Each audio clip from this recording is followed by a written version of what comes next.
Thank you, everyone, for being here this morning.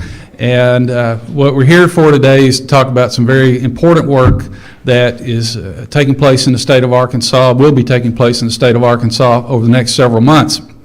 And first of all, I want to recognize the ADE team that is here. Thank all of you for being here and being a part of this and for the work that you do every day. Also want to thank the members of the team that are joining us by live stream because we've got folks that are spread out around the city and around the state, and thank you all for the work that y'all are doing. We're here today to talk about transforming Arkansas to lead the nation in student-focused education. That is our vision. We've been working for over a year now on that vision, developing a strategic initiative so that we really truly can transform the state of Arkansas when it comes to education. We worked with stakeholders for over that period of time, and some of those stakeholders are here today. Brenda Robinson with the AEA, Levita, several others that are here, Senator English, thank you for being here. And this is an effort that is not just going to happen within the Department of Education. Working with our stakeholders all over the state will be critical to the success of this work. When we talk about a student-focused education, we're talking about educators collaborating with students and parents to identify students' interests and needs and tailoring the instruction to meet those needs. I like to say it in terms of we work on solving kid problems, not working to solve grown-up problems. And many times we catch ourselves working to solve those grown-up problems when we really should be focused on those kid problems. How are we going to accomplish this? Well, I've got two colleagues here that are going to help me with this. Tina Smith, who is our coordinator of special projects and the point person in the commissioner's office for developing and working on this Arkansas accountability system. And then well, you're never a former Teacher of the Year, you're always a Teacher of the Year. Teacher of the Year 2015, Weta Newton, and now current state board member who will come and address components of this as well. But how are we going to accomplish this? We accomplish it through transparency throughout the educational system. That starts here at the department and filters all the way to every level of education all over the state of Arkansas. We do it with strong, challenging academic standards which identify what students are expected to know by the end of each grade level. We do it by using available technology, tools to track student progress, offering flexible class schedules. Again, we're talking about tailoring to the needs of our students, and one of those needs that we have found across the state, flexible class schedules. Providing opportunities for credit for college while still in high school. Offering internships and other opportunities that may not be work-based, but community service-based, project-based opportunities. Project-based learning in the classroom. And developing an accountability system that measures whether students and schools are meeting the educational expectations. And that's where Essa, the Every Student Succeeds Act, comes in. The Every Student Succeeds Act was signed by President Obama on December 10th, 2015, and it reauthorized the Elementary and Secondary Education Act, which is a 50-year-old piece of federal legislation that has really defined a lot of the work regarding equity in education in the last several decades. But it replaces, and this is important, it replaces No Child Left Behind and shifts much of the authority from the federal government back to the states and the local levels, allowing us to work with our partners around our local school districts, with all of our stakeholders, to develop our state's accountability system.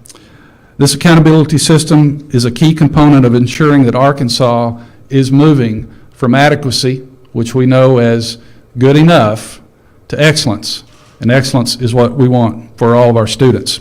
So I'm going to ask Tina to come and talk a little bit about what this process is going to look like moving forward. Good morning. Thank you all for being here. I want to share with you a few of the ways that we can work together to develop this accountability system. We will be a leader in the nation in excellence by ensuring that we have a student-focused education system. In order to be successful in this endeavor, we need your help. Today, I want to focus a little bit on the ways that you can do that, and in that, I want to look at our webpage.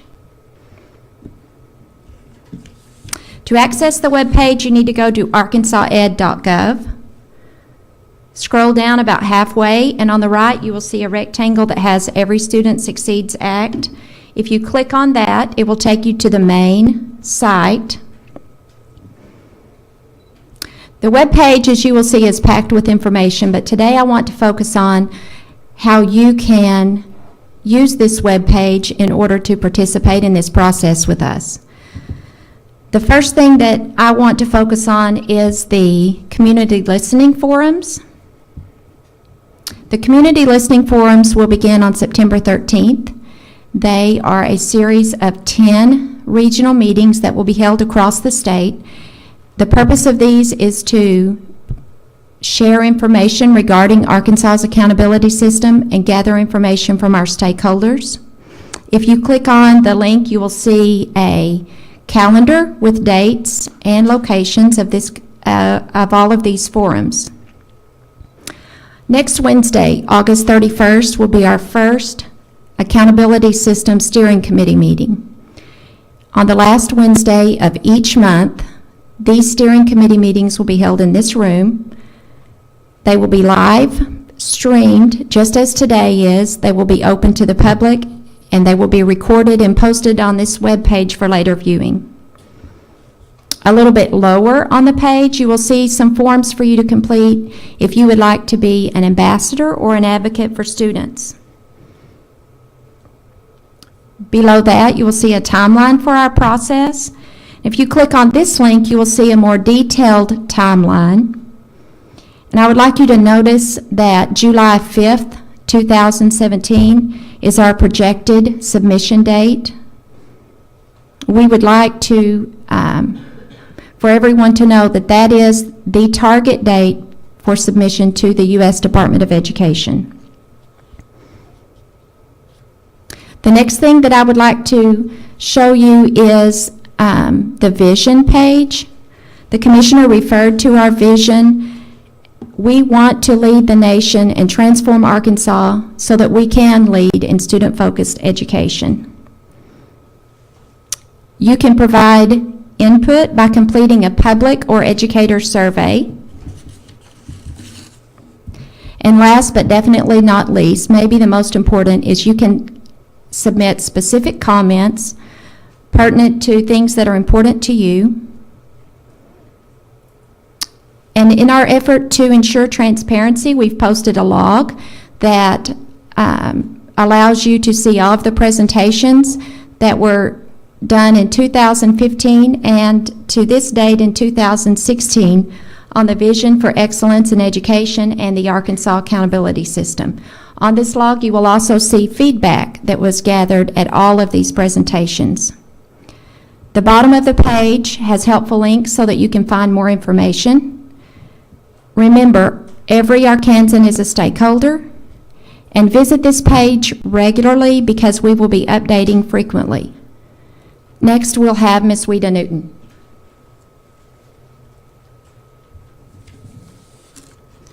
Good morning. Student-focused education. These words should excite every citizen of the state of Arkansas. Development of the Arkansas accountability system we're discussing today is going to allow us to make great strides in ensuring that every student in Arkansas has access to an excellent education system. But how is it going to happen? It's going to take every one of us working together. We all have a stake in this. If we want our students and our future workforce to be able to compete globally for jobs, we're going to have to all step up and do what it takes to make it happen. So I encourage you to let your voices be heard, no matter who you are: business leaders, community leaders, school administrators, teachers, students, parents. Most of all, parents. You know what's needed. You know what needs to be done. You have the great innovative ideas that need to be heard. Essa has given our state a great opportunity to reimagine and create a system that ensures a focus on high-quality education for every student. But we need to hear from you.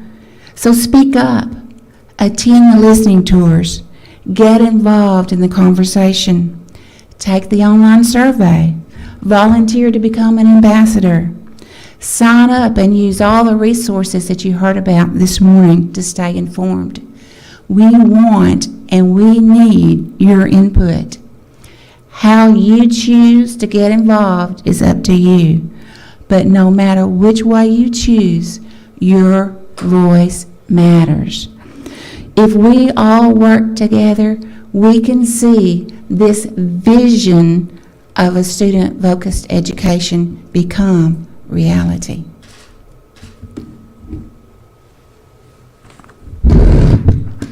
Thank you both very much. And, No Child Left Behind certainly had its benefits. But one of the things that it did was created a culture of compliance that we are now having the opportunity under the Every Student Succeeds Act to move beyond compliance. And this is an effort that will not work if it's just the Department of Education creating it in the Commissioner's office or the Commissioner's conference room. This is something that is going to take the entire team of the Department of Education, all of our partner organizations, our schools, our educators, our school board members, our parents, and our students. And this effort is going to be an effort to engage them in this process. So I want to thank you all for being here, and we'll be happy to answer questions. So can you talk about the role of the federal government Can you talk about the role of the federal government in monitoring schools, and what they step in at some point if there's not success? Great question. Thank you, John. Under the Every Student Succeeds Act, the federal government now has really put back in the lap of the states and the school districts those opportunities for interventions. So this process will help us define what Arkansas's expectations are, creating that accountability system, and then if districts, the federal government tells us how we have to identify it. They don't tell us how, they tell us we must identify the lowest performing schools. When those are identified, then it becomes the responsibility of those local districts, those local boards, those local communities to develop improvement plans. And our role then will be to support them in making those improvement plans become reality. So it really is a step back from the federal government with respect to the K-12 education. Can you talk a little bit about what the steering committee will do? Will they make monthly reports to the state board or to the staff? And what are the topics that they'll... We have a list of topics, and there is a schedule for the topics that will be addressed by the steering committee at each of their monthly meetings. And at those meetings, they will hear from stakeholder groups, and then they will provide recommendations to the department. And the reason Ms. Newton is there is because we wanted a full participation by the state board. So part of our report during the state board will be providing updates on the steering committee's work. And then the submission to the federal government, say in March? July. Yeah. Can you sort of identify what some of the components, will it just be on accountability for those lowest performing schools, or is there more to it? Oh, yeah, there's a number of measures. It's not just that piece of accountability. It's ensuring we have excellent educators in all the classrooms. So a lot of the work that we have already been doing with Ivy Pfeffer and her team on access to excellent educators, that is going to be a component of it. Educator pipeline, a huge component of it. It creates more than just a test score centered accountability system. And a lot of we could spend a lot of time getting in the weeds on what else is there, but the primary focus here today is to make sure that our communities know, and our parents know, and our stakeholders know that we need to have their input. So from higher education to all aspects, those are the folks, these listening tours, the listening tour going on, a partnership with our education service co-ops, our STEM centers, and our education renewal zones. So a collaboration with higher education and the co-ops that is critical to making sure we get the full breadth of the educational system incorporated in this effort.